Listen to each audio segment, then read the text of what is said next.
Annyeong! Welcome to L Sessions!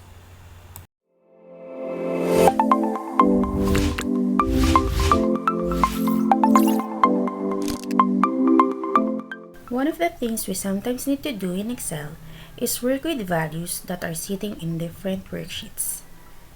This is exactly the problem Sean has right now, where we've been asked to put together a summary of the 2019 and 2018 sales data. The values are sitting in the 2018 sales sheet, and like with anything, there's a good way and there's not so good way to do this. Let's have a look at something that won't work first. So, I need my sales total for Central. I'm going to come to my sales 2018, click on the sheet, and come up to my total, which is over here. It makes sense to copy and paste it, so I'm going to right click copy, but you could also do Control C as well, and then come back to my sales summary and click on 2018 and paste. You can use your shortcut Control V or right click paste. That didn't work. Now, the reason it didn't work is because of relative references, which we looked at in the previous video. When I have looked at the calculation in the sales, it says add up 4 cells on my left, and that's why I'm getting this reference error,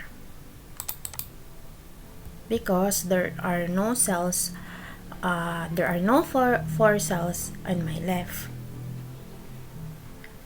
So with formulas, you can just copy them and necessarily expect to get the right answer. So what are other options?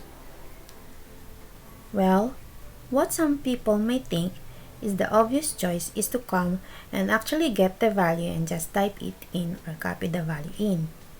That is really a bad idea, because if something should update in my sales 2018, this is now going to be incorrect. That's how our workbooks can get out of step and cause us real problems. What we really want to do is somehow pull that value from the sales 2018 sheet. This is actually easier than you may think. So imagine, for example, that I have the value 500 sitting in this sale, and I want whatever sitting in that sale to appear here. So I come to B7, type in my equals, then click on the cell that contains the value, and then enter. That is now pulling my 500 through. So if I change this into 600, it pulls that value through. Now, what we want to do is exactly the same, except we want to do it on a different sheet. So the mechanics are identical. So I click in B7, type in my equals, come to my sales 2018, click on my total, and be very careful. Don't try and click back into the worksheet. Make sure you press enter first. There. That worked perfectly. Not only that, but if the value updates in 2018, this will update. So let's see how to do that again. So click in C7, type equals. This time I want my sales 2019 total. So total. Then enter. So that worked beautifully. To get my total, very simple. Just use my AutoSum here. And then tab. One thing left to do, and that's our doubtful collection. Now, the rates were different for the 2 years. So we're going to have to actually add up the two doubtful collection values.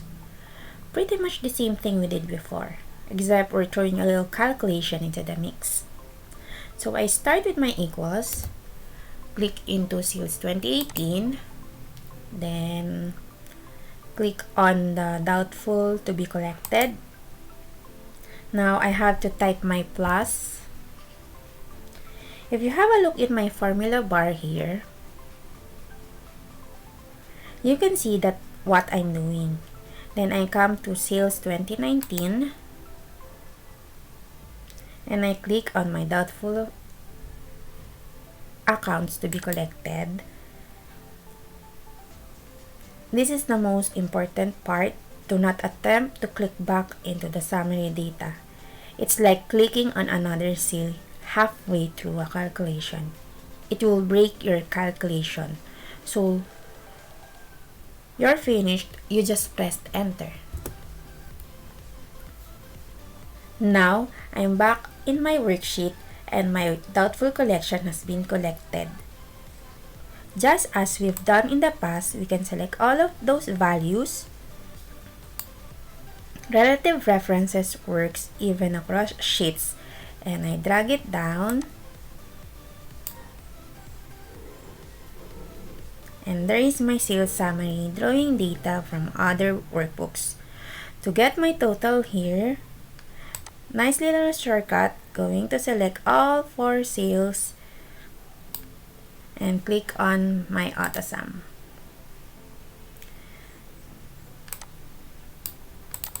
There, my sales summary is now complete.